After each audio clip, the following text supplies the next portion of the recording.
Live from the home studios, it is Stay Busy with the boy, Armand Sadler.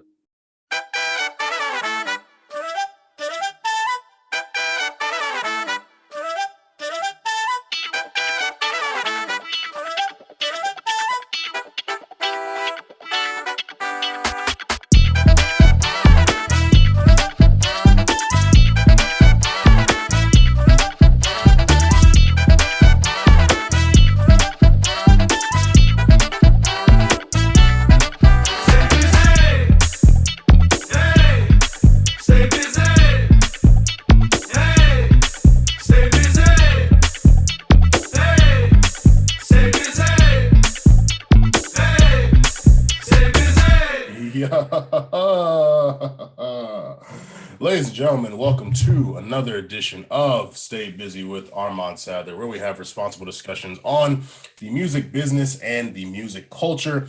I am your host, Armand Sadler, aka Vegan Chorizo Papi, aka founder of Ball Nigga Ballers. I am the cacti connoisseur, however, I do not have no cacti with me today. I am the White Claw Warrior. I bust down some in the previous evening, but today I'm taking it easy for now. I might get some later. I do not do the show alone. We are virtual today, but my co-host is here. How you doing, good brother? What's up, y'all? It is Nick Early, the kombucha king that makes your heart sing. He's executive producer, the co-host, all of the above. Man, ain't nobody can be a White Claw connoisseur no more. They done. I mean, not even White Claw connoisseur. I'm talking about cacti. Yeah, they discontinued. They said it is clipped. Clipped. Yeah, cacti is clipped for the connoisseurs. Yeah. So. Yeah. Well, alas, not all things last forever, which is I think what we're going to end up talking about today at some point in our board meeting. So just giving y'all a little sample. So a little preview. Right. But of course, we want to shout out to everyone who's tapping back in, returning listeners, new listeners. We want to thank Kojo for joining us last week for our episode, incredible conversation. So thank you so much, good brother, for your time, your energy, and just being so active and so supportive of the brand. We also want to thank Kev and Alexis for joining us for our 2-year anniversary episode. Stay Busy turn 2. If y'all want to put it in your calendars, December 16th is the Stay Busy anniversary. So if you want to swing us a little Cash App, a little PayPal, a little cute little message, now you know, so we don't got a surprise every year. Y'all can anticipate and look forward to, because we're only trying to get bigger and better. And maybe you will end up in the studio with us for our champagne toast. So yeah, shout out to Kev, Lex, and Kojo for joining us last week. But of course, also our listeners, new listeners, returning listeners, whether you like self-titled or lemonade, jelly or marmalade, sausage or bacon, and waist deep or taken. This one is, I really like this. Well, I'm actually very surprised at the last one for you, because you're not a movie guy. I have seen both of those though. I have seen both. Okay. Yeah, I'm like, that's wow. That was we really reached into something right there. Yeah. So yes, self-titled or lemonade. Personally, I feel like lemonade is just more of a well, self-titled was basically the thing that started this whole like digital dropping with no promo. I mean, so we have to acknowledge self-titled in that regard. Yeah. And then lemonade, I think showed a very human side of Beyonce that I don't think people had ever seen. And I think it really made people think a lot about just their lives, and I think it put her in a different category too. Yeah. So I'll go with lemonade on this one. Jelly or marmalade. You know, when I was growing up, the only marmalades that was around was like orange marmalade, and as a kid, I just wasn't hitting. So, and it was giving jelly for me. So it's gonna be jelly on that. Okay. But as of this age, I'll eat either, but jelly. Right. Sausage or bacon. Oh. This is tough. This tough, one's man. really hard, man. It's tough because like bacon, egg, and cheese is kind of just like the staple, but I think more recently I've been eating sausage, egg, and cheeses more often. Exactly. Like I don't know. I like sausage on a breakfast sandwich more than bacon. Yes. But if I'm eating them just as items on a plate, I'll do bacon over sausage. So I don't know. It kind of depends on like how I'm combining the items. It's weird. The reason why I'm gonna go with sausage on this is because first off, the first context we think is breakfast, right? Yep. And I think bacon has more of a outside of breakfast. It's more of a topping. Right. It Okay. can't be a focal point unless you cook it as pork belly, right? And Right. that's not what we're talking about here. Sausage can be the side on the breakfast plate. Sausage can also, you can do like sausage and peppers. You can do like Italian sausage. You can do that sort of thing. So sausage is much more broad of a category. Breakfast sausage and all sorts of things, and dewy sausage, some Cajun sausage, some that I'm about to hook up after we finish here. But so I'm gonna go with sausage on that. Yeah. Then waist deep we're taking, man, they ain't seen waist deep. They don't know about they don't know, bro. It's like deep. Is waist deep the black Taken or is Taken the white waist deep? Like, right. And I'm gonna go with the latter. Right. Taken is the white waist deep. Okay. Exactly. Because waist deep did come. I think it came first. Waist deep was like, of course, early 2007 joint. Yeah, mid 2000, not recently. Okay. Mid 2000s. Yeah. We were young. We were between I remember 8 and 11. Yeah, I think at my like 11th birthday party, I had the bootleg of it. So it was either play that or play like Mike 2. And I was like, I don't know if these kids want to watch Like Mike 2. So I ended up putting Waist Deep on. Waist Deep with The Game, Tyrese. Yeah, Megan Good. Woo! Good she looks. Miss Megan Great. Megan Great was in that too. Yes, sir. So yeah, I'm going to go with that. And then also about Taken, although it is the white waist deep for this conversation, it felt so fresh and so new. I remember watching it like, wow, I was locked in from start to finish, and I hadn't seen an abduction movie that was that good in a while. Yeah, and folks who know me, I'm a movie person, so I've seen movies from the 80s, 90s, like all that stuff, and so. That was the one that launched Liam Neeson back into the light that way. Yeah. So. It had such a good trailer too. Like the trailer is when the daughter gets taken and he's on the phone. He's like, I don't know who you are, but I don't have money, but I do have a set of skills. And you're just like, oh my God, like this guy sounds like he gonna get his daughter back. But like, how many people are gonna die along the way? Like he about to go crazy on them. Bro, telling someone you got a specific set of skills, bro. It's like, bro, you sure you want to do this? You can tell me where she is. Yeah. I have a specific set of skills. Oh my God. I will find you. Yeah. I will kill you.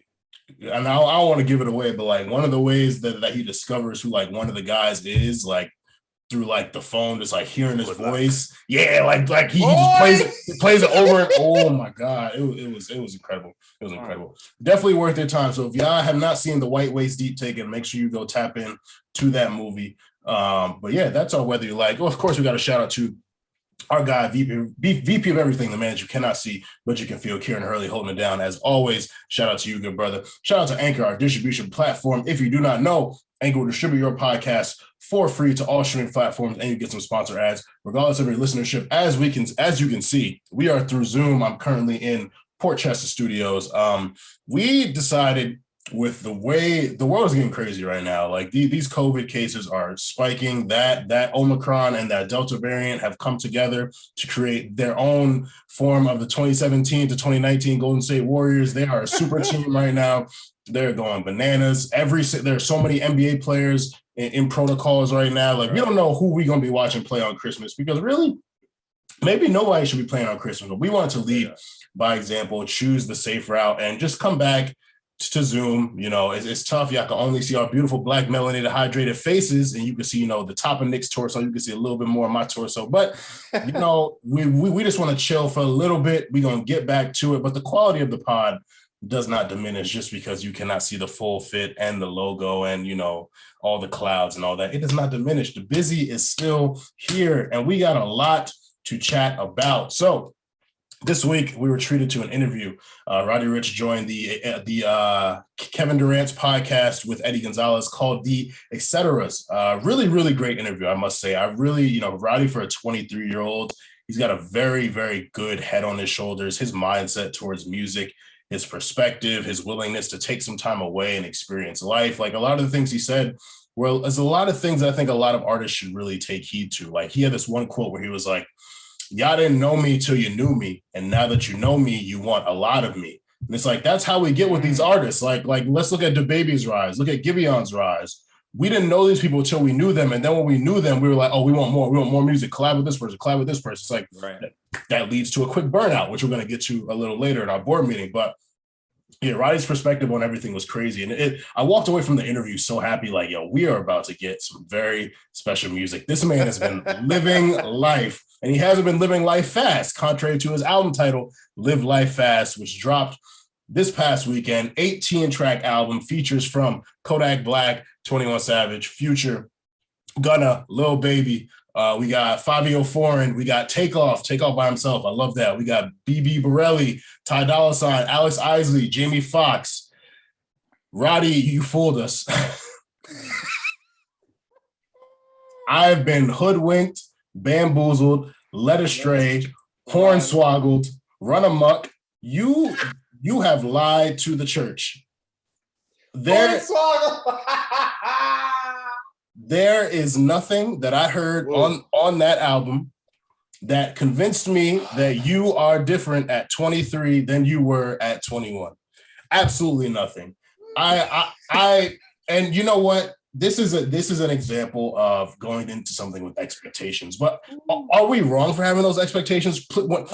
When you heard "Please Excuse Me for Being Antisocial," it was undeniable. The Box, Start With Me, Boom Boom Room, Big Stepper, High Fashion. He had hits on that project, multiple hits on that project. For someone to come in the game, their debut album being so incredible, it's like, I expect you to perform at this clip. His features have all been great. His cosigns, his connections, working with Nipsey, cool with Kendrick.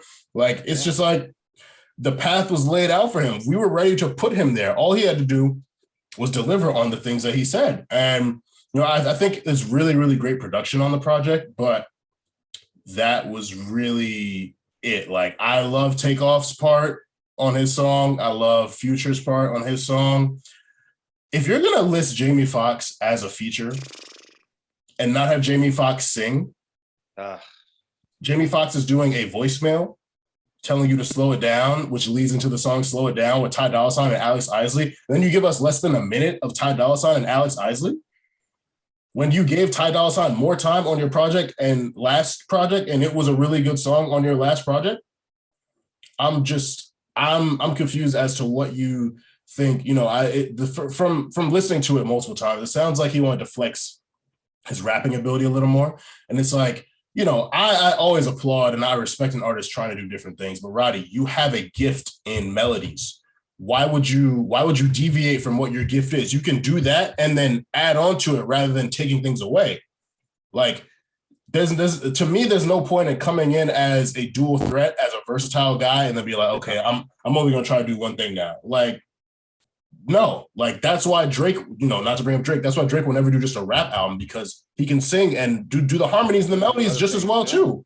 You give stuff that different people attract to, and not that you want to create a salad bowl of music intentionally, but it's just like, if you're good at multiple things, do it. Exactly. I mean, he plays keys. Yeah, bro. Like, I was in disbelief. I was in genuine disbelief listening to this project, and it's like, so someone tweeted, she was like, "Yo, you ever check the track list on an album to see how much you got left of it because you just want to be done with it?" I was like, that was me. That was honestly me. Like, I saved a handful of songs on my initial listen, and then I went back to it and I ended up unsaving some of the songs. It's like, you got a Lil Baby song that sounds like every other Lil Baby song. You some of your hooks were just not creative. Your lyricism just didn't feel, not that I'm looking for complex stuff, not that I'm looking for, lyrical miracle stuff, but things that just connect to me. And it's just, he honestly sounded uninspired. A lot of his features sounded uninspired. Whereas you look at a project like Call Me If You Get Lost. You even look at Donda. You even look at Certified Lover Boy. You look at Wale's album, Forlorn 2. For some reason, all those features brought it. Jamie Foxx, coincidentally, is on Forlorn 2, and he's actually singing. That's one of the best songs on Forlorn 2, Dearly Beloved. I do not get what went wrong on this album, but the shit that Roddy was talking, because Roddy was in that interview talking about, no, I be listening to other people's stuff, it don't really be inspiring me. So I was like, okay, so you about to come with some inspiring shit, and to be sitting on this album and to be talking all that shit, it was a big letdown for me. Like, it was a huge letdown for me. And as I always say, I'll let some time pass. I'm gonna revisit it, but from what I heard initially, nah, man, like, nah. For me, I'm pulling you back a little bit from where I was ready to put you. I was ready to separate you from the pack. Right. To me, you were in that Lil Baby, Lil Uzi Vert class of guys who make, versatile rap music, perform well commercially, and you're the next class up. When Drake, Kendrick, and Cole really say they're done, you're the next class up. This album, I'm pulling you back a little bit. You might be a little closer to Gunna than you're closer to Lil Baby, and even Lil Uzi's getting pulled back a little bit too. So like, you might be a little closer to Gunna than you are Lil Baby and Lil Durk. Like it's scary. I mean, for me, I haven't heard the whole thing, but from what I did hear, it put me to sleep. Like I literally fell asleep and woke up like, whoa, what am I listening to? Like I heard the live fast and die young. I was like, okay, interesting. Like interesting, bringing the Ross thing in, but like, okay. And I was thinking like, wait, is this a joke? Is this like a meta album? Is this like it's an album about living fast, but it gives us these short little moments, and I'm like, is it a meta album? I'm like, I don't know if that's maybe probably too advanced for thinking about how he's talking about it. And I didn't even know he was talking about it the way you say he was, but like, I don't understand sometimes, I expect a lot from Roddy. Yeah. Given the people I know he's around, 1500, all these people that are around, like these musical people, and he's a musician himself.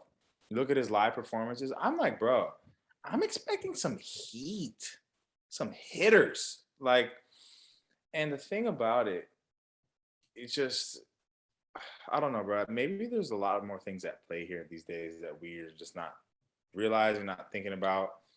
Because if that's what you give people, and I mean, I got to hear the whole thing, so I'll be responsible.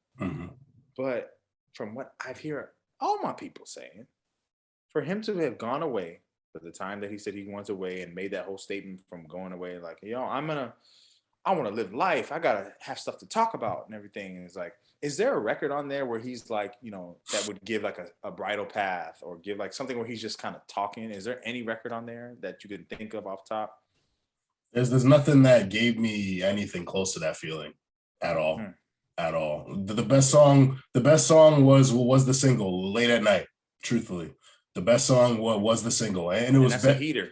And it's a great song. And it was buried towards the end. And it was like I had to sit through a lot. And like these names excited me. Future and Roddy, love them. Takeoff, solo Takeoff, and Takeoff did this thing. Like Fabio Foreign, great verse. Like Fabio, after that off the grid verse on Donda, he gonna be getting a lot more calls, and rightfully so. He's rapping well.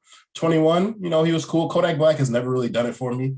Right. Gunna did his thing, and I also tweeted when I was listening to the album, I was like, yo, you ever heard a type of rap song and it's not bad, but you're just tired of hearing it because you hear it so often? I remember you tweeting that. That's how I felt hearing this album, like hearing the Lil Baby song, hearing even some of Roddy's solo joints. It was just like, you don't have to evolve. And well, no, I'm not saying you don't have to evolve. It's nice when you evolve. You don't have to take your sound completely in a different direction because he is still relatively new to the game. Right. But to be talking the shit that you were talking and to not deliver on that shit talk, there's a disconnect here. Yeah. There's a big disconnect, like I haven't car tested it yet. I'm sure it sounds great in the car though. It's amazing production. Yeah, but but that's not enough for me. Like I was in a group chat talking about it the other day. It's like, yeah, you'll hear a good beat and get excited, but lyricism that doesn't connect with me or move me, you lose me. I never go to a song for the beat ever. I never go to a song for a beat ever, ever. You need those moments where there are lyrics that make you want to sing them back. That's when you're outside and you connect with someone and you join in with someone you never met, but y'all know the lyrics, you become best friends immediately. That's why lyrics and songwriting and melody to me are more important than production. And he almost abandoned melody. The lyrics and the songwriters didn't feel inspired. He also talked in the KD Eddie interview about how he doesn't write. He freestyles. And I'm like, yo, maybe you should start writing. Honestly, like maybe you should start writing. Like niggas want to flex that because Jay-Z made it popular to not write his stuff. And it's like, y'all not Jay-Z though. Y'all not Wayne. Not yet. So he didn't have no hooks on there. There was no hooks. There were hooks. They were not good hooks to me. They were not hooks that didn't do it for me. It wasn't no first album hooks. It wasn't no The Box. It wasn't no Boom Boom Room. It wasn't no Big Stepper. So he's gonna be on this tour doing The Box. Probably he'll probably be ending his set with The Box for sure. Wow, and it's funny. I was in the car today listening to the radio. They were celebrating Roddy's release, but playing The Box and High Fashion on the radio. They ain't played none of the new shit. I was in the car for hours, like, waiting to take a test because I'm being safe. I will get tested. I was waiting. It was like a 3-hour wait. So I was in the car, listening to the radio. Did not hear a single new record off Live Life Fast. Not one. Heard The Box. Heard High Fashion. Very telling. We're gonna get into it because I feel like it's creeping into our board meeting conversation. It is. Let's keep moving here on the chat. Just so Sure. So I made a tweet the night before the Roddy album came out that we getting a 2-pack from a certain artist and the Roddy album, we eating. And then after I heard the Roddy album, I quoted it and I said, well, this tweet aged 50% well. So we received a 2-pack from none other than the East Atlanta poet himself, rapper, R&B singer, artist, whatever you want to call him. Black delivered a 2-pack rent-free by any means. Great to hear my guy again. Love rent-free. By any means is giving like his like interludes where he's just rapping, just getting his shit off, talking hella shit. Said like I went platinum and I ain't dropped, like shit. Like he was getting it off. And then rent free is his, his more melodic, in his bag, sympathetic. We've been through a lot this year. You've been through a lot this year. You in my mind, rent free. I changed for love like Diddy. Now you ain't gonna take that. He was talking. The way you be learning these lyrics of your artists that you love. My brother. Look, when the music is good, what do? You press that repeat one button. That run it back. And you let it rock. So that run it back. Black 2-pack, great to hear from him. Black is great because I wouldn't say he's taken a break because he just dropped 6-Piece Hot in 2020. And like he's appeared on features, not like too many features, but he's been on features. Some good joints. But this feels like album mode. Like for him to release a joint like Rent Free and then By Any Means, which gives interlude. I kind of like when certain artists release their interlude feeling songs as singles. Like J. Cole did it with he literally released a song called Interlude as a single leading into off season. Yeah. Like, and it's like, okay, so you just want us to hear y'all talk shit. Like you're not really trying to be bound to the constructs of this is trying to impact radio. This is for playlisting. Like you just want us to hear y'all in a different way. Because Rent Free was kind of for the woman and for like, the lovers. And then By Any Means was him back in his rap bag, which he gets into that, he spits. So I was very happy with it. I have no complaints, man. None at all. You? I feel that. I didn't hate them. I got to run them back because I know I'm at this point. I'm like responsibly. I got to keep when I'm speaking on singles specifically or speaking on 2-packs. I should run it twice at least just to get a better full idea and be able to speak and know. Like sonically, I know Rent Free from By Any Means. I know those songs. Yeah. But from what I heard when I was just kind of listening, it was solid. I mean, it was from Black. Is what we expect from Black. And he didn't demote himself in any way from those. Yeah. So, he's also too, at a certain point, he's a seasoned writer. I'm going to expect, if anything, Black, the writing's not going to get worse. Yeah. And so I don't think he ever does. He always has a pretty consistent bar that he set from his quality that is never going to go below this. And so I'll run him back and get back to that. But he solid. Yeah, definitely. We didn't get to talk about this. This dropped last week, but my bald goat Neo linked up with the Mr. Blue World Order, Yung Bleu, for a track called Stay Down. Now, this was an intriguing collab to me. I do love that Neo is tapped in with the people younger than him. A couple of years ago, we got a Neo Party Next Door collab, and it's like those are two elite pens, and the song was great. So this Neo Yung Bleu joint, I was like, okay, like what we gonna hear? So you hear it, you kind of get lulled in by like I don't want to call it a standard Neo 10% on the R&B low. joint, but like it's kind of like vintage Neo, and then you kind of get a pause, and then the beat switches, and like the energy picks up, and it's like Neo entering into Yung Bleu's world, where it's that fusion R&B, hip hop, melodic type stuff, and you know, like one thing I want to say about Neo, which is outside of this song, is like I was thinking, I was like, yo, who are some of the best R&B singers that have delivered hooks or dope vocal performances on rap records? And like Neo was on that list for me. You got Neo, you got Joe, you got Jeremiah, Miguel, like it's Trey Songz. Like we got some hitters, but Neo is up there for me, and I think this showed it. You know, again, like you just see those two names next to each other, and it's like, yo, Yung Bleu's been providing that. Like Yung Bleu, her, you probably never expect to see. Yung Bleu, John Legend, Yung Bleu, Monica on his most recent EP. He got a song with Monica. It's like, bro, like I don't know how Yung Bleu's doing this, but these songs are delivering. So yeah, I was very happy with it. It had a great bop to it. I would agree with you. I'm kind of stealing a point, but like the second half was more interesting. There's a lot more energy to it. Something you could play outside, but you know, it's always good to hear Neo because he doesn't pop up as often anymore. Mm-hmm. But it was a dope collab. I was pleasantly surprised. Yeah, no, I definitely. I mean, we listened to it together, and I mean, when I was hearing the first part, I was about to turn it off, and I was like, I want to hear what Bleu does, like just so I can be able to speak towards it. And then the beat switch and Neo come back, and I'm like, man, why didn't y'all do this the whole time? You know, I really like the second half. The second half of the has had me head bopping, and I'm like, this is what I expect from Neo. Hook was hard, backgrounds tight, you know, everything. What you expect from him, and so I am curious to see what Neo got up his sleeve coming up next. And so these are all getting into our board meeting. So we'll get into. Let's talk about Capella. Okay, all right. So Capella Grey dropped his highly anticipated. This snippet has been sitting on his Twitter since like June, I think. The Talk Nice snippet. A lot of people were looking for this. It's been like, you know, Gallus is obviously taking over the world right now. Chris Brown, Popcorn remix, a bunch of artists remixing it. We see Capella in the studio with Jermaine Dupri and all these Ty Dolla $ign, Mustard, and all these people. It's like, all right, like, yo, what's next, Pella? Talk Nice drops. And he drops a song and a video. Video featured our homegirl, Regina. Shout out to Regina out here doing her thing, music videos. Okay. Talk Nice. From the snippet that I saw on social media, I was like, okay, this sounds good.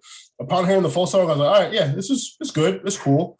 I you know, it's tough. It's so tough having such a seismic hit like Gallus, because what you follow up with is immediately getting compared to that. And it's like we've sat with Gallus since March. Some people earlier than that. So it's like when a song impacts you for that long, something else just really probably won't compare unless you take it to the next level. Yep. Talk Nice, I don't want to call it a safe follow-up, but it was kind of like it's not bad. Like, it's not bad, which is good for him. Like, it's like, okay, this is cool. Really great video. The production kind of got weird towards the second half. There's like this competing like slow-mo part, and then this like kind of light feet type bounce, like similar to how he used for Gallus. Like, there's a little too much going on. Like if you take one of those out, Capella's got a great voice. I don't think that he needs to let production carry his songs as much. Like, you know, he's producing a lot of his stuff. I'm not sure if he produced this one. I have to check the credits to be safe. But like, I think he has a really great voice. So I don't think he has to feel as though the production needs to carry his records, because he sings pretty well. So that was really the only weird part for me. But I thought it was a good record. Definitely didn't hate it. And I'm looking forward to, you know, what he's got coming in 2022. I think people are going to be looking for a project. So with everyone that he's been collabing with, all these connections that he has, like, he could put something together special if it's done the right way. So I think he's trying to be this outside king, and he's going. I think this one made it seem to me that he's really trying to go for these records that are. It sounds like he's in the studio making like, I gotta get a record to make them go crazy. I gotta get a record for this, right? Whereas I feel like it kind of that mindset seems to come through here. It sounds as if he's kind of trying a little bit too hard, for me at least. It's within his style and his wheelhouse on what I expect from him. but the sort of like half sing, and then he would talk like this, with like, and I'm like, yo, that's a New York nigga for you, man. exactly. And I was like, I get it, but like, lock me into the song. And I think also a part of not locking me into the song is that the production was busy. It was busy to a point where like there was points I was like, oh, I could catch, I could nod to, and then it would do something different, or he would be on just that, and then and then singing. I'm like, yo, bro, pick where you at, really, for me. One major critique that I've had for Capella that I think that I'm sure people could agree, or at least be like curious about, is he's giving us these sort of songs with refrains, songs with no official arrangements, songs that are just like these quick little like moments, if you will. They're almost like little highlights. And I'm concerned. I'm not concerned. I would like to hear a verse, chorus, bridge, chorus, verse. Like I won't want to hear like a more traditional format from him to see how he would react, what he would do within those sort of confines, if you will, or that sort of structure. Because Gallus has a refrain. I would say it's not really a hook, but it has a refrain, of repeating parts, she and she and she. But the way he writes his verse is kind of almost Drake kind of does that sometimes, that his verses will kind of lead into the hook. Yeah. Really easily. There's no clear definition, right? There's no clear definition. And I think that, which is very characteristic of this era of music, I feel, in general. Like, but who else does that? I feel like sometimes Lil Durk would do that. Like Lil Durk may not have, like, his verses will lead right into the refrain or the hook. Like it's not always that clear sometimes. Sometimes Gunna, sometimes Nav, sometimes Thug. Yeah, that's okay. Yeah. Now I feel like, but they all also have records where like they show that they can do more traditional segmenting. I'm just saying, like, there's artists who do both, but this is like, I feel like it's common these days. Like people are trying to abandon the structure, the traditional structuring of stuff, and it's like, that abandon it, flip it on its head. Don't abandon it, but flip it on its head. Which is why it worked for Gallus. It worked. Yeah, completely worked. This song, it didn't really work for me with the whole no structure, because the beat is already busy. The production, the delivery, the vocal delivery is already busy. You're singing with the auto-tune, you hear the auto-tune reacting, and then you talking like, like you've, from Uptown. And then it really fit for me. But I think the main thing was like, bro, you're gonna need to put some structure in place, because this song, even if you just want to do short joints, because the song was 1:51 or something like that. If you want to do a short joint, give us a verse, or hit them with the hook, then give us the verse, talk how you want to talk, give us the hook again, and then be out. That's fine if you want to do short songs, whatever. But yeah, it needed something to ground it, and I think it had no grounding. It was kind of just like, wait, what just happened? Yeah. And I'm not just going, I think Capella could be very dope. I don't want to give him just oh yeah, it was nice, it was cool. I'm gonna say something a little more in depth than that, because I think if he, because we're talking about a debut album, you can't send a record like that to somebody. They're gonna be like, where do I fit, bro? You gotta I think you gotta clear a verse for somebody, and I think he knows that. But I'm curious to hear the next one. And I want to hear a feature. For sure. That's our chat. Let's jump into our employee of the month. I want to give a big shout out to our guy, Kemet High. Kemet. Shout out to you, good brother, doing his thing over at XXL, associate editor and social media editor. If you follow Kemet on Instagram, you'll see that all through his IG story, XXL has been highlighting the top producers throughout the year, and all these producers are very gracious and grateful for the love that they've been getting, and they've been reposting it. So he's just been 1985 is giving shout outs to XXL and Boy Wonder and Hit Boy and all these people. It's just like, it's dope to see the work that he is doing over there being recognized by the people that they're giving flowers to. So shout out to XXL for the great work that they are doing. Shout out to our guy, Kemet High. Now let's jump into this slide deck. We got some slides for y'all, so let's hear it. The best song wasn't the single, but you weren't either. Madeira Heights. Please come back, Frank. So this is my third time in a week. Weekly. What slide did you bring for us today, good brother? I brought a slide from a brother who, when I started to do some research on him, I really got fascinated. I've heard him featured on a few artists that I really follow. And I was like, what's this brother about? I'm like, oh, okay, cool. This is dude. He's Orlando born. He is LA based right now. Brother who really is channeling that on the head, on the nose 90s feel from the R&B side of things. And this is a song that when I heard it, I was just thoroughly impressed, from the production to the vocal, the performances to the melody choices, just all around impressed. It was really like, oh no, this is seasoned work right here. And so this is With You by Devin Morrison featuring Joyce Wrice. All right. Produced by Devin Morrison.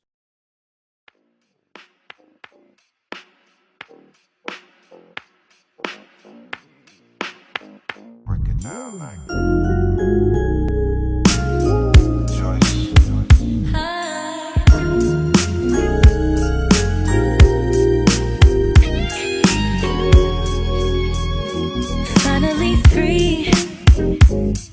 with no more hesitation coming from me.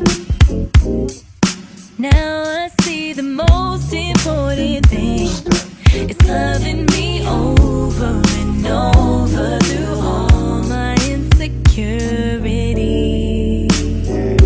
It's hard to believe that you take time to love what's underneath. Baby, congratulations, you got me. I'll return the favor and unconditional care and respect.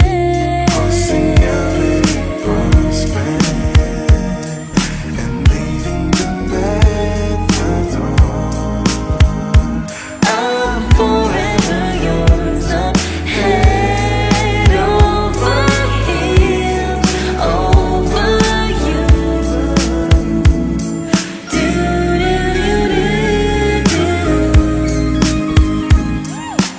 I'm so in love with you. Life is better with you. I will never trade a thing in the world for love. That was dope. Yeah. Dope. Yeah. Had a very classic feel to it. Of course, and that's why I said he's really on the nose with it. There's some other songs that he has. If you go listen to him, he did a record with Masego recently, and I mean, it is so on the nose with the nostalgia, hitting those classic feelings. But you listen to it, I mean, beautiful duet. Joyce is just doing what Joyce does, levitating over the beat. I'm excited to see how she takes it to the next level in 2022 as well. So, shout out Devin Morrison on that one. Oh, yeah, that's dope. Definitely want to tap into more of his stuff. So my slide, I brought, this is Day Before by Young Thug featuring Mac Miller, produced by Tay Beast and Versace. Yeah. Hey, listen. It's a double OP on this all. Shit, he was talking brazy and law. I knocked the nigga off. I ain't trying to give him a chance to kill me or take the stand on me. You know, I just had 100,000 pieces of rand on me. I had her in our dog room so she can't say molested. I tried to take back all the watches, rings, and the necklaces. She said I'm taking full advantage cause I'm never stressing. Plus I had feelings for this girl that daddy owned the wrestlers. Don't get me wrong cause it ain't nothing but they money, nigga. I meant to tell you since a kid I began my own figures. I was bringing in the racks and she was steady shopping. I'm talking big bills, all colors, nigga, monopoly. I ain't tripping, bitch, I'm sharper than the damn machete. Super different, I even stood out on my own partners. Since a kid, I been a dresser, $1,000. I was shit, my diamonds green, piss, porta potty. Whoa, yeah. Bitch, talk to him while I'm sleeping, yeah. Swimming in the linen like the deep end, yeah. All I ever needed was an alibi, yeah. I don't need a motherfucking reason, yeah. Out of mind, so I keep it busy. Everything 100, I don't ever leave 50, yeah. Did my own halftime, info was simple. What the fuck you think I'm rich for? Why you think I'm always talking shit with my hand on my dick? And the crib these bitches turn to a strip show. That's what it is though. Yeah, that's what it is, though. Yeah, well, leave me alone. Take your ass home. If it ain't another million, I ain't picking up the phone. Phony motherfuckers always sitting on the throne. All I want's a pussy, baby, give a dog a bone. Yeah, yeah. I don't need a lot, but I got a lot. Thug follows his own rules, man. Yeah, man. Yeah, that's one of my favorites from Punk. I love the ukulele ballad type stuff. It really fits what Mac was getting into in his career. Just Thug's limitlessness, as you said, and it's funny too. They recorded this the day before Mac died, and obviously Mac was going through a really dark time. But just the shit he was talking, like, why you think I'm talking shit with my hand on my dick? Like, what the fuck you think I'm rich for? Like, if we ain't talking millions, something like that. It's like, to hear him that confident, knowing what he was going through in that time. It's like, that's dope. And it feels like, Young Thug brings the best out of all of his collaborators. So I felt like, Thug played a big part in him just feeling comfortable talking this shit like that, despite, being in that place where he also made swimming. So I love that record. That's the closer from Punk. So if you haven't listened to Punk, I would definitely say check that out. And of course, our listeners, you can check out our Stay Busy Slide Deck playlist, available on all platforms. You get the link tree in our IG or Twitter bio at Stay Busy Pod. And if you would like a slide added to the deck, you can also let us know at Stay Busy Pod or email us at staybusypod@gmail.com. And that goes for both artists and listeners. Now, board meeting. Good sir. Are you ready for our board meeting? Always ready, brother. So this is a topic that we have we definitely touched on it on the podcast, but never really tapped into it and given it a full view. I think back to the conversation we had about shiny new toys. We're talking about how, like, we get very excited about these new artists and we want to push them to the forefront. This kind of feels like a part 2 of that, in that when they get to that forefront, what do they do? Do they sit in that moment, or do they, take a break, come back and kind of feel refreshed? So we're going to talk about going away, the importance of taking breaks in music, and not just the importance of it, but how to do it, because we've seen a multitude of examples where people go away, come back, and things either go right for them or go wrong for them. And there's a variety of reasons for that. And so, for you, like, when we speak of the nuance of remaining consistent without getting stale, what are some things that you think go into that? Speaking from an artist perspective, especially. Yeah, and I think we've heard examples from, like, I think Thug is the first person that comes to mind when you think of an artist who has put out a consistent amount of material, and in some ways, what to expect from them, right? I know what to expect when it comes to Thug, right? Or I'm not, if you will, shocked when I hear him on a certain thing. But I think the major thing for artists like that is you can be consistent, you can be out in the forefront, but I think if you want to be one of those people who's just always working, who's just always there, when it's not album mode, it's features, I would encourage artists to really try some different stuff, man. Like, be on different records. Like, if there's going to be a sheer volume, you got to be delivering a certain thing. I mean, think about a Ty Dolla $ign. He's a great example. Like, he has delivered a brand of featuring by Ty Dolla $ign, right? And so when he's not doing him, he's doing everything else, but there's a certain quality and a certain expectation. And there's been moments where, we ain't heard no Ty in a long time. Ty's been gone.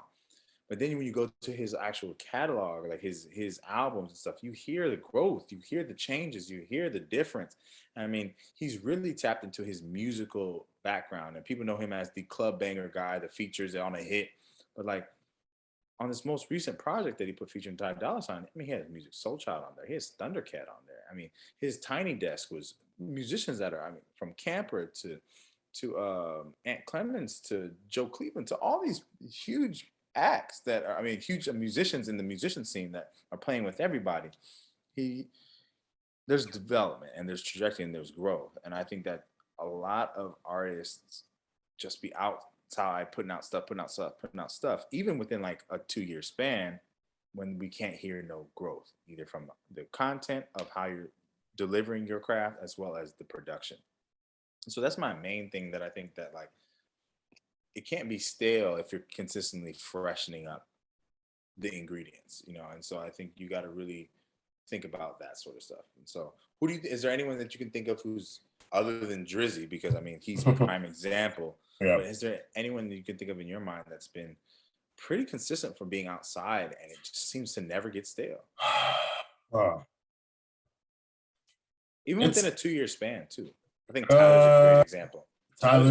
Tyler's good. Tyler gets in, gives us his album. It's something different. It's a moment. The rollout is good. The singles are always good. The feature selection, like everything is good. And then he kind of goes away. He's been consistent on this 2-year cycle, like we said with when Kevin and Alexis were on the episode, 2011, 2013, 15, 17, 19, 21. So it's like, as soon as you might feel like, oh, dang, Tyler hasn't dropped, there he is again. And he's got a whole different concept for you. Like the shift from Igor to Call Me If You Get Lost is crazy. Like, it's like you wouldn't really expect that coming off of Igor. You might have expected him to go deeper into that, and then he gives you Call Me If You Get Lost. So, and he's doing features along the way. He was on Freddie Gibbs' project, he was on West Side Gun's project, he was on Lil Yachty's project, all in 2020, and all great verses. So it's just like he's present enough, but he's also giving quality and craft, as you say so often. Craft. Like, you ultimately have to be crafting a sound and continuing to diversify that craft and evolve that craft. This dog is wild. Get out. I'm sorry. Hold on. Let me. Muted. So yeah, that's really what it comes down to, is like emphasizing the craft. Like, when you build that fan base, people might get conditioned to the point where they'll accept whatever from you. But if it's clearly just the same thing, it doesn't feel like you're trying anything new. You're just kind of like, here, nigga, damn. And then like, and we just like, oh, I bet. Like it's a very clear difference. So, go ahead. No, I was gonna say, what does it look like for the guys that don't do high concept art, right?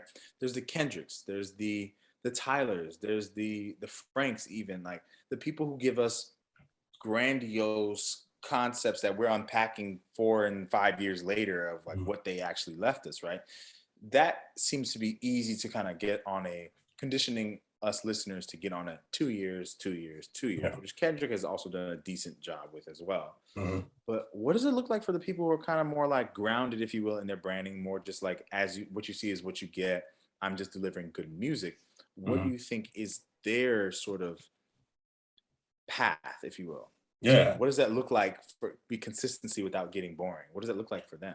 And I think it kind of alludes to something you said earlier when we were talking about Capella, is like being an artist meant for outside. Like, if you're just an outside artist, you're making stuff that we turn up to, then like, I think it's just experimenting with different producers. It's getting different feature artists on your stuff. Like, you look at a song like, let me think, like On Chill, for example, like Wale and Jeremiah. That joint took over 2019. That was the same summer where we were turning up to something like Welcome to the Party, Pop Smoke. So it was like they gave us something different. It still had a bop to it. It made people feel a certain way. You're talking about love, but you're talking about it in a sonic type of environment where it's like we can still be upbeat and dancing to it.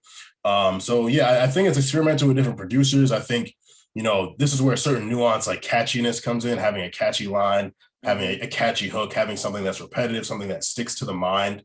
And so, if you're an outside artist, I don't think you might, I don't know if you necessarily need to take as much of a break as these high concept artists are. Like Kendrick, for example, you drop To Pimp a Butterfly, you got to give people time to really sit with that and like understand that people are still like unpacking the nuance. How did the butterfly get pimped? Right. Like, yeah. And it's like, so it's crazy that he came back 2 years later with Damn. And honestly, 2016, he gave us Untitled Unmastered too. Yeah. It's like he was giving us stuff. And I think that's by far the peak of Kendrick's career. And so, it's tough too, because when you're at that peak, it's hard to go away. We've talked before, like, when it's your moment, live in that and keep running that up. But, what happens when you run it up? Like eventually the roller coaster hits a point where it's time to start going back down. Right. And like that like high is over. So it's like, how do you handle that? And we've seen from Kendrick's long break. Well, actually, no, because 2018, he gave us Black Panther soundtrack. Like 2015 to 2018, Kendrick was dialed in, giving us stuff. And it was like, as you said, it was high concept art, but it's also this era we're in. Streaming, social media.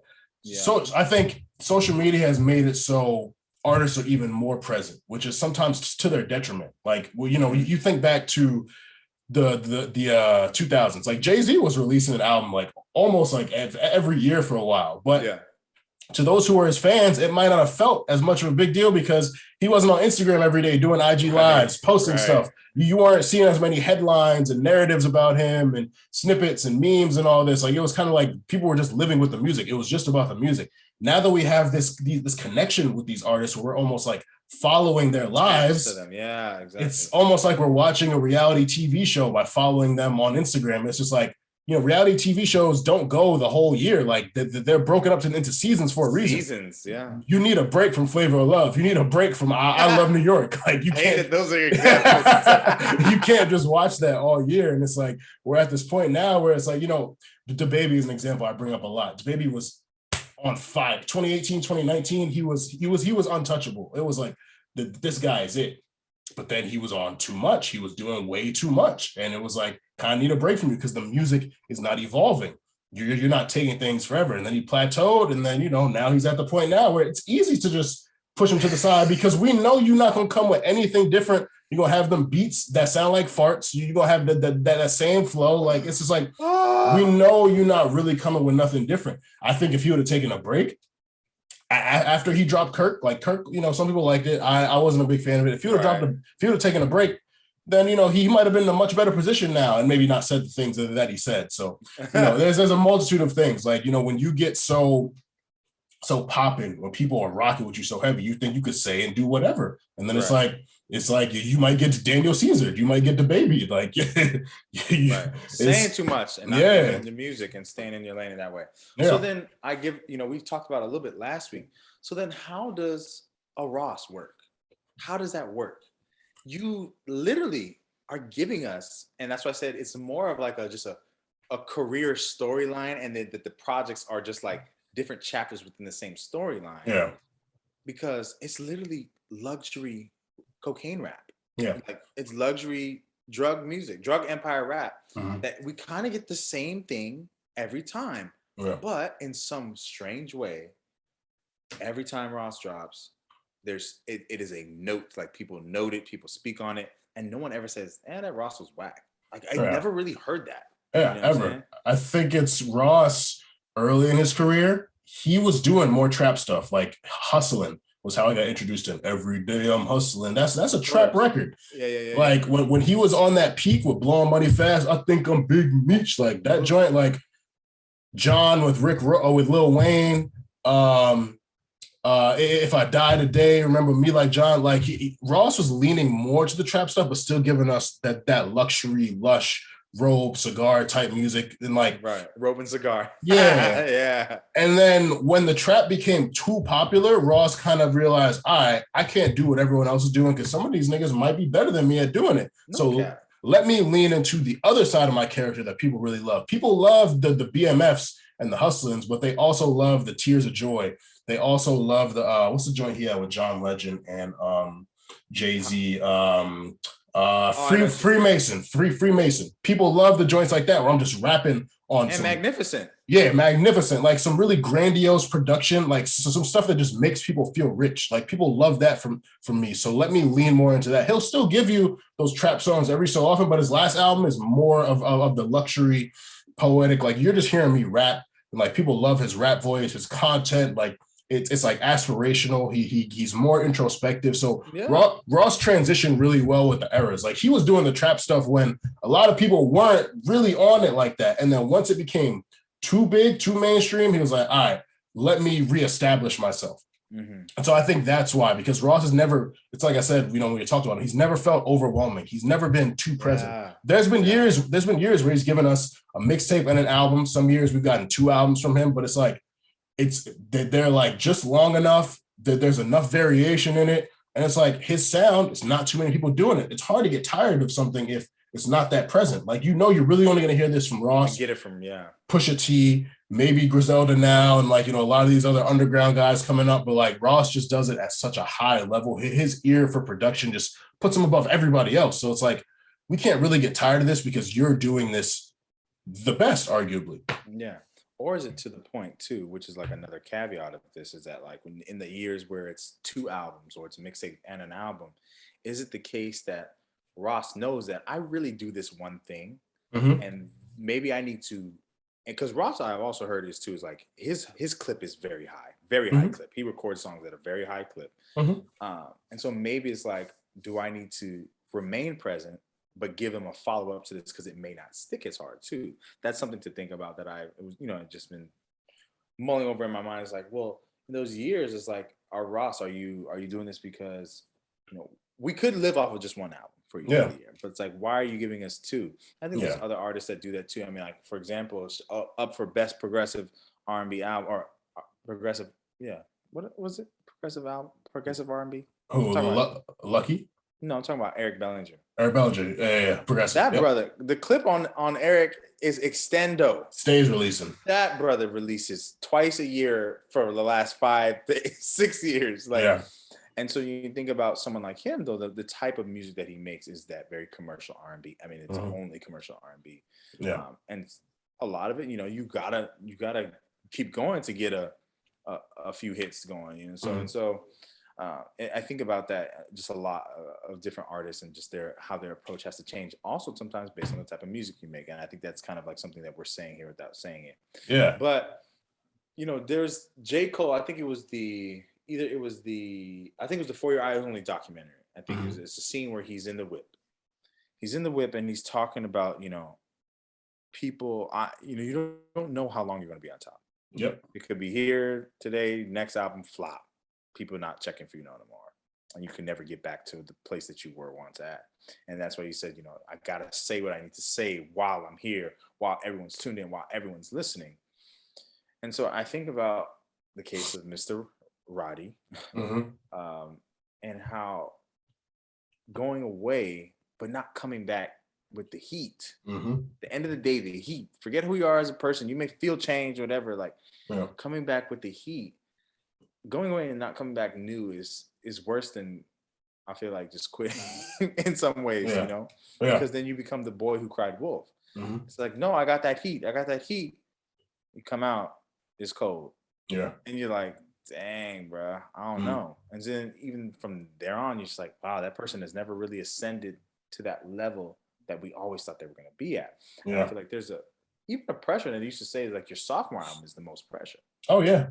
Yeah. It's like, you got to follow it up. And so what are your thoughts on just that whole thing? I mean, we kind of cut it short a little bit more, but it's such difficult waters to navigate because like, if you come out the gate, debut album, and you hit niggas over the head, we're like, okay. And especially in this era, like we're not patient enough with artists. Just some of us, we're not patient enough. So you come with a fire debut, people are already ready to put you like in that, like people have put Roddy in that class with Lil Baby, Gunna, Future, Thug, like those type of guys. And it's like, Future's been in the game 10 years. Thug been in the game almost 10 years. Gunna and Lil Baby have put project on project out. Right. Uzi's been around for a while. Roddy, like he put out a really good debut album. He had a really great mixtape before that, great cosigns, but he's kind of newer. So he was thrust to that position, and I was ready to put him there too because everything that I've heard has been great. But we also got to remember, like, this dude is 23 years old. He's learning this space still. Yeah. He's literally learning this space. He's growing up in this space. He's meeting all these new people. He's getting all these new looks. And like, it's like you said, there's a lot of pressure. And so, like we've said so many times, it was so admirable that he wanted to take his time and like live life. And I've been in so many group chats where his name has come up. People before the album came out, where's Roddy? Where's Roddy? Is Roddy dropping? So it's like, it's great that people don't forget you because you put out a great debut album, but you have a standard. You have a standard that they feel you have to meet. And if you don't meet that standard, it's very easy to shoo you away. That's why, like, it's almost like, I don't think any artist would ever do this intentionally because you want to come out the gate hot, but it's almost like maybe you shouldn't put your very best stuff on your debut album because you don't want people to feel like, oh, Giveon is Frank Ocean level, for example, which people have said, or Giveon, Lucky Day are up there. And then you got to come back with a sophomore project. And if you don't hit where Painted or Take Time were, people going to demote you like, oh yeah, he's like Eric Bellinger. He releases, we don't pay attention, like stuff like that. It's like you want to get better every time, but if people feel like you hit a peak off your debut, then like you got to find a higher mountain and climb that and hit that peak. And That's tough. It takes people years to get there. Like we look at someone like Lil Durk. Lil Durk been grinding for 10 years. Like he was putting out a lot of music that I liked, but it was like you would never put Durk in the conversation. Like Lil Uzi came and was automatically more important than Durk. Lil Baby came was automatically more important than Durk. Durk ain't really hit that point till he got that Drake feature, and then everyone was like, "Oh, Durk," and it's like, yo, but y'all don't understand. He's been around. He just hadn't hit that point, and like thankfully he's firing at a really high clip. He's been great on all his features. He's consistent. People are looking forward to an album from him. And, I wasn't too impressed by the voice. I definitely didn't like the collab project with him and Lil Baby. There's other earlier projects I like more, but it's like this next album for him, the pressure's on. Like the pressure is definitely on. Like it's people in group chats I'm in predicting 300K for him. I'm like, yo, J. Cole sold 300K this year. To expect Lil Durk to sell 300K, J. Cole sold 300K this year. Do you think Lil Durk is on J. Cole level? And to some people, just off of his visibility, how much music he's putting out, people think, oh yeah, he's the biggest artist out right now. It's like, nah, man, because here's the thing. Durk probably can't take a break right now. Some people can't. Look, that's unravel. Go ahead, keep going. Durk probably can't take a break right now because if he goes away, what's going to happen? Same thing that happens with a lot of these artists who take breaks. People are like, oh, they fell off. Where they at? Stuff like that. So like, once you get that narrative that you fell off just because you go away, you're fighting that much more stuff. It's like it's a catch-22. You're fighting a lot when you're too present, but then you're fighting a lot when you're not present enough for these people.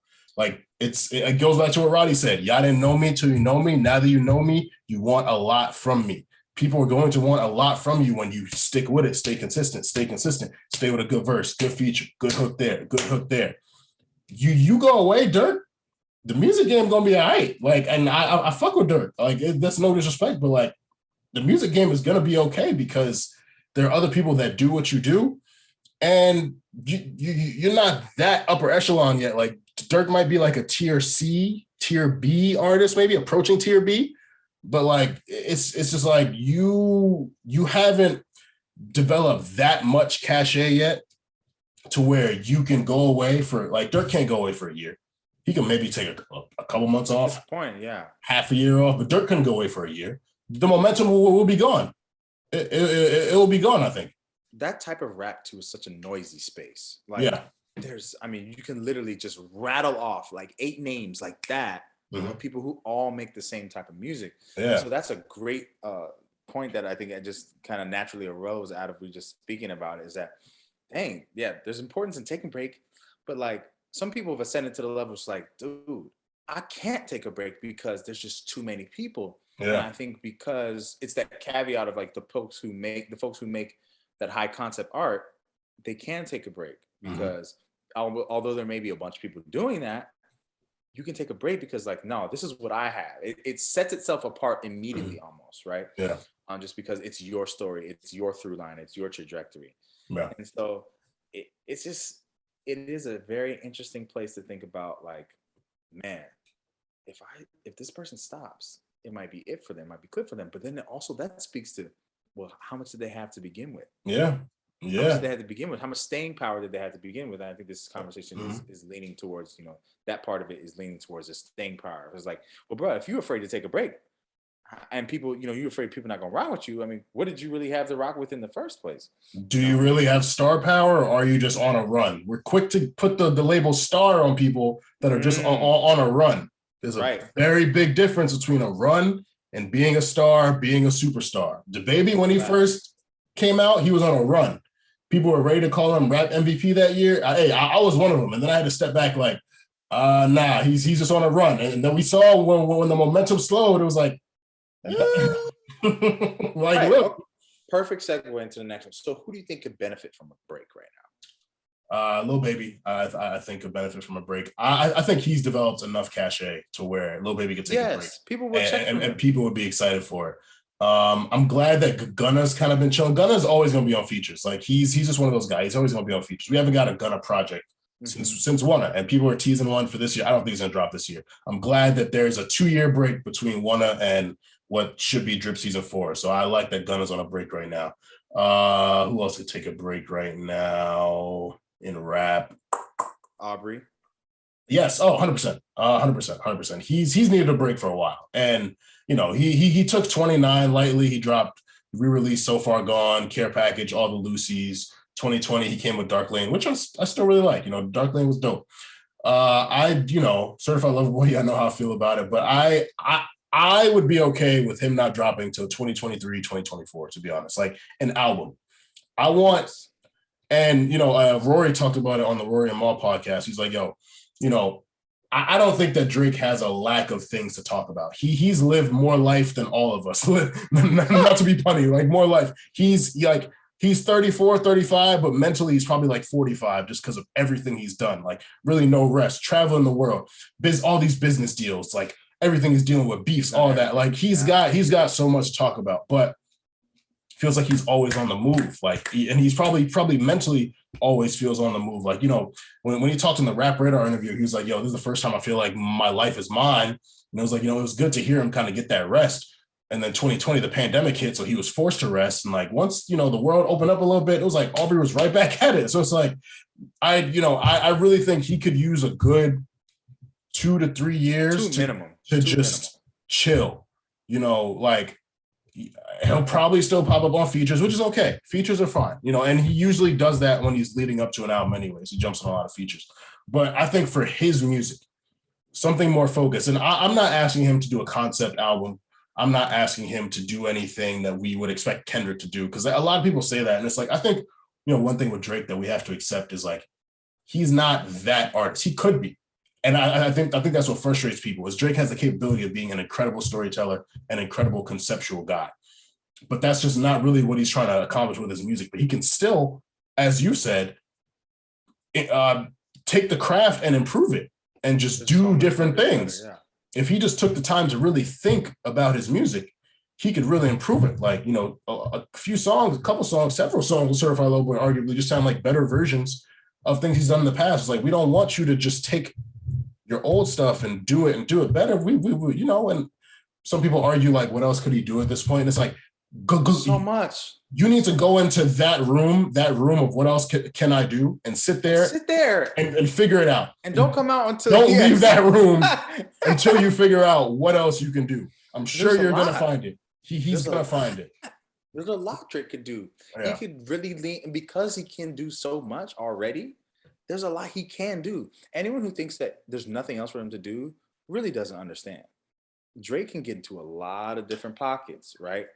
And as we've seen, but I think for him, he needs to sit down somewhere, raise Adonis for a while, raise the kid for a while, stay with your ear to the streets. He doesn't, like you said, he doesn't need to experience life to have content to talk about. Yeah. I think for him, it's purely sonic. It's all delivery. Mm-hmm. I would enjoy it. We'll probably never get it, but I would enjoy a concept art album from Drake, similar to like a Nothing Was the Same, if you will. And I mean, his concepts are like concepts that live within the real world. They're like grounded in the real world. They're not like, speaking about a water bottle, which really is like a discussion about, the water crisis in the world. It's not that. It's not abstract art. It's not abstract. It's going to be art that's very palatable, very tangible to the average person. Which is dope because it's still conceptual. It's just different than the concept albums people are used to. People try to box him into that.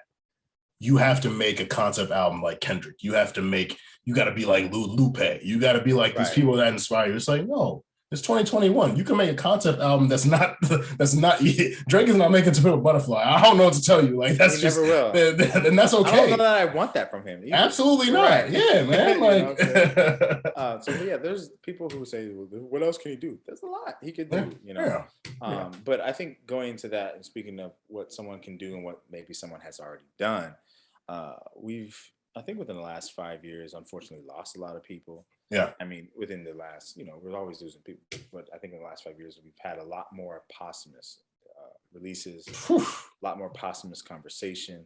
Yeah. We've seen artists that we haven't heard from in a long time because they just, there was no more. I was trying to say not more, but no more. Anyways, there was nothing left in the tuck. And, we got the Michael Jackson on Scorpion. We got, got a bunch of different posthumous things that have happened. And so all that to lead into this Aaliyah project that they're talking about, this single that happened with featuring The Weeknd with The song is called Poison. Mm. Just your general ideas about this whole idea, this undertaking that they're going on right now? When I played the record, I wondered, is this Aaliyah's voice? Are these her vocals? Bro, I don't know if it was a filter. I don't know if she was singing through a phone when she recorded that. I don't know what it was, but it just did not sound good. And I'm like, are y'all thinking that Aaliyah is that popular, that her music is that desired, where people are going to accept anything? Because the narrative surrounding this song, like, it just sounded like a Weeknd song to me. The Weeknd sounded great on it. It was cool, but it's like, to go through a lot of paperwork, all this clearing and all that to get Aaliyah on there to sound like that, not worth it to me. Not worth it at all. Let's leave it where it's at, y'all. Yeah. If you're not gonna go get literally perfect stems ready to go. Stems, for those who don't know, stems are the vocal files, the actual files. And I mean, I think at that point, that was what, between 2000 and 2002. Like, I don't know that the technology was up there yet.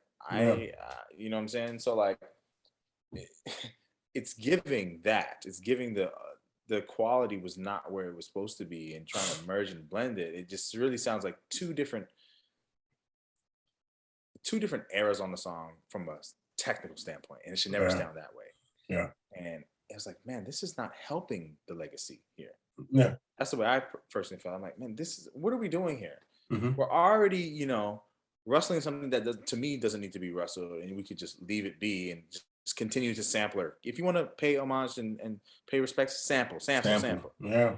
Do that, right? Bring it in new ways. Sample deep cuts. And it just didn't seem like it added anything. And just like, we talk about taking a breaks from things, right? When someone passes, we unfortunately get a break forever, right? Yeah. We have to go. There's a hard cutoff for what we can listen to, and we have to kind of sum it all up into just what we have. And those are things that, to me, in my mind, it's like, do we even need this? What is this adding? What is this adding to the culture? You know what I'm saying? And there's apparently going to be a bunch of other collaborations that are coming from this project. It's supposed to yeah, Drake, Chris Brown, Future, Snoop Dogg, someone else who I'm forgetting. And it's like, I wrote about this in the article for Consequence. It's like, just from a name standpoint, you'd get excited about an Aaliyah Chris Brown record. We've heard them together before on Chris Brown's album X. Drake and Aaliyah, we've heard them on Enough Said. Aaliyah and Future. That sounds that sounds interesting. It's like, but then you think about it from a conceptual composition, technical standpoint. It's like, she's not here to make a moment with Future. They're going to just take her to take a demo and have Future add to it. Or maybe they'll take a Future song and just add an Aaliyah demo to it. Like, it's gonna sound disjointed. It's not going to feel authentic. So for the fans who maybe accept that low-hanging fruit, they can be like, oh, word, this is dope. But then for the people who really think about it from a label or business standpoint, it's like, y'all really want to profit off of her stuff so bad that you're gonna put her next to all these names. It's probably gonna be some trash. But like, you're just that pressed to make money off it. And like, we know the handling of Aaliyah's estate.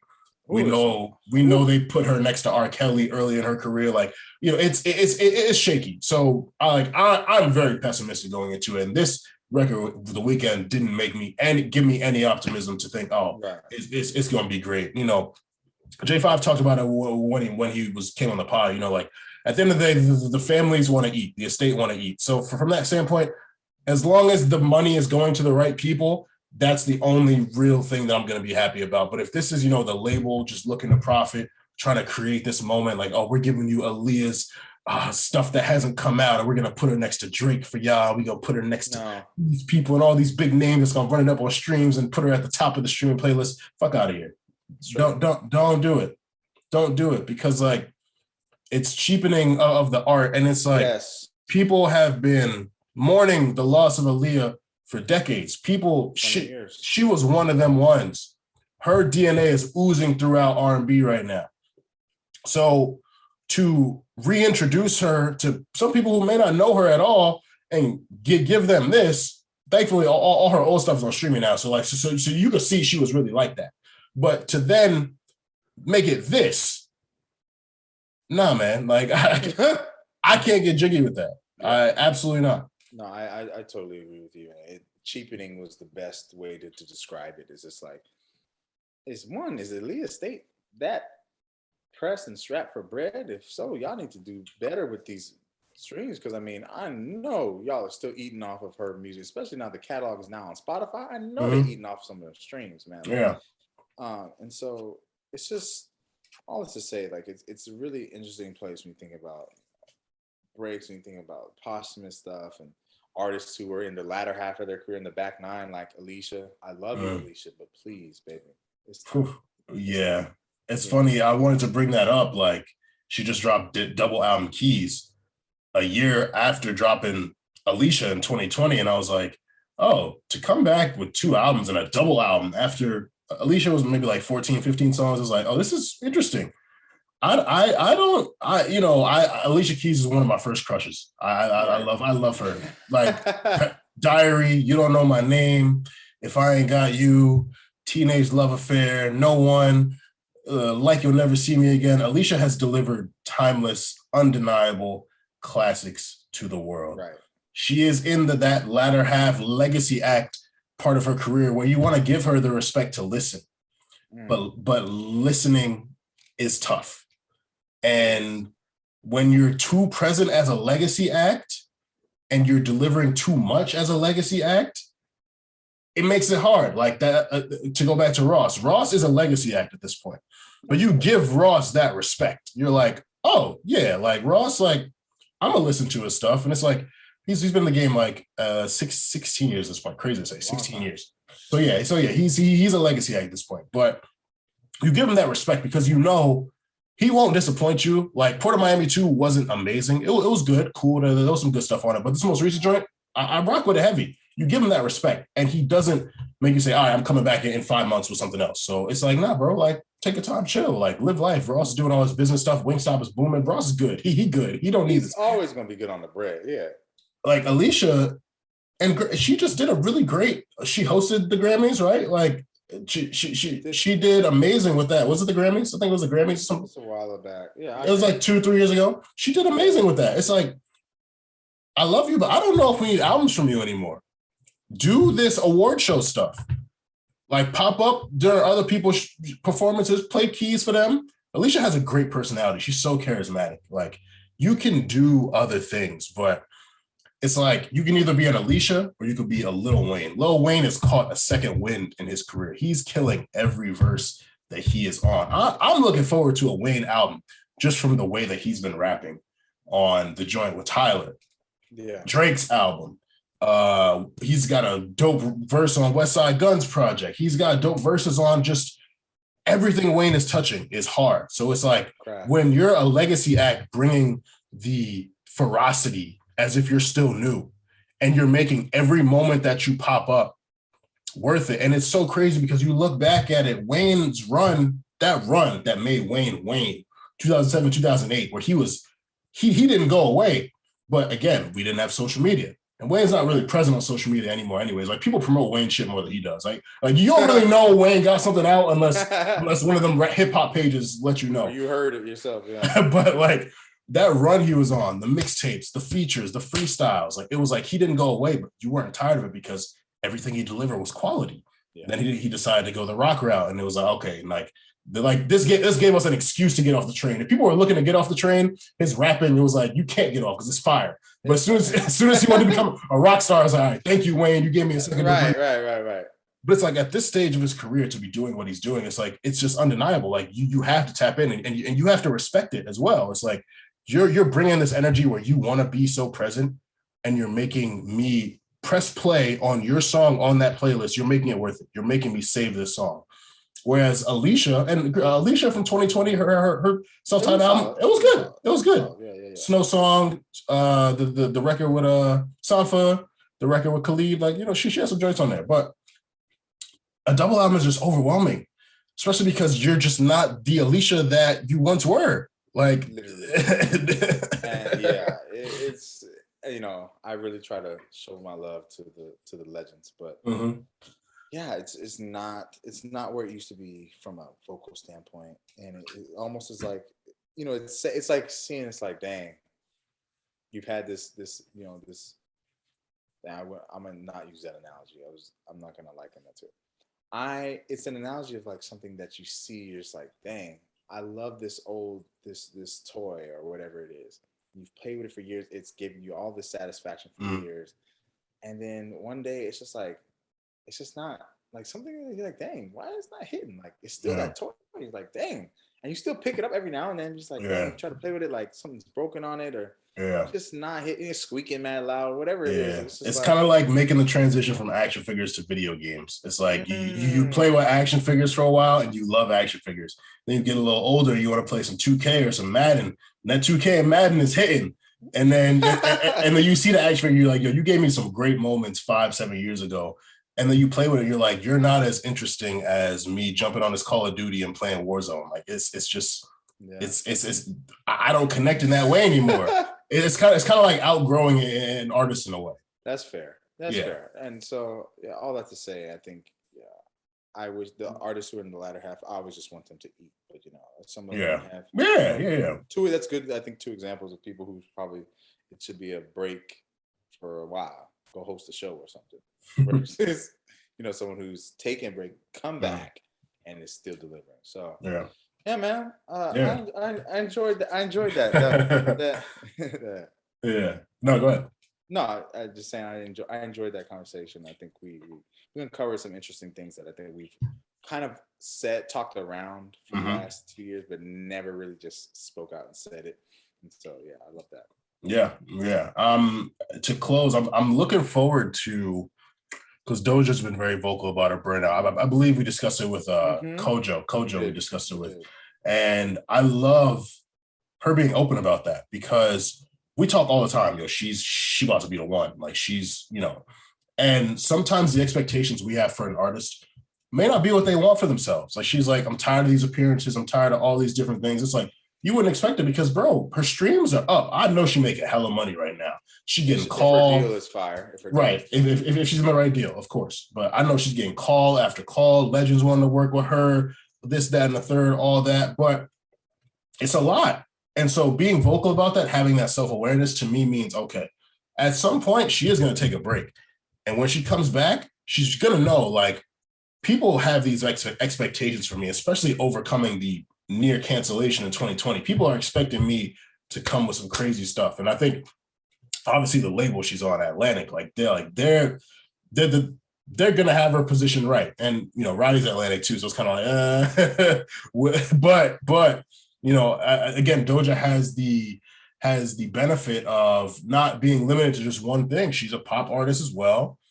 She's linked up with R&B artists. Like she can go a lot of different directions. So, I'm optimistic for the break that I think she's going to take. And I love that she's recognizing it, because like, it's one thing to like, it almost felt like Roddy was predicting he would get to burnout at some point. And now looking back, it's like, maybe you shouldn't have taken a break, the 2-year break. Like maybe you should have came with an EP 2020. Maybe you should have done a collab tape with someone. Like, and I respect how he operates still. And I think he could drop a good album in 2 years, maybe. But, it's still early, but now we're kind of like, So. But the way Doja's been operating, it's like her getting burnt out makes sense. She's been at every show, every festival, award shows, features, just present, just doing a lot. Deluxe album for Play to Her. So it's like, okay, she's at that point now where she's feeling burnt out. So maybe it's kind of a more timely exit for her. And I think this will lead to something good. So yeah, sometimes, you might go away when you shouldn't. Sometimes you don't go away when you should. And so this is the busy discussion on taking breaks and going away. But yeah, really enjoyed that. So that is that, ladies and gentlemen. Once again, really want to stress and emphasize and encourage, get tested. If you have reservations about the vaccine, there's information available. If you have friends who are health professionals, talk to them. Try to flatten that curve. I'm about to be inside for the time being. Like I think it's smart. Like, you know, I was in a group chat where someone's like, yo, COVID is getting real again. I was like, it never stopped being real. It never stopped being real. We just kind of loosened our restrictions. You know, vaccines had us hyped. We in the club, no mask, blah, blah, all that. But hey, man, like things are getting realer. Things are getting realer. It is still very much so a panoramic. So I just want all y'all to stay safe. Wear your mask, wash your hands. If you want to start scrubbing down your groceries again, to do that too. They like, might be giving that. Yeah, like honestly, because it's not a game, and we live in a very capitalist world. So the joint might not get shut down, but you might need to shut it down for yourself. Exactly. So that is our public health break.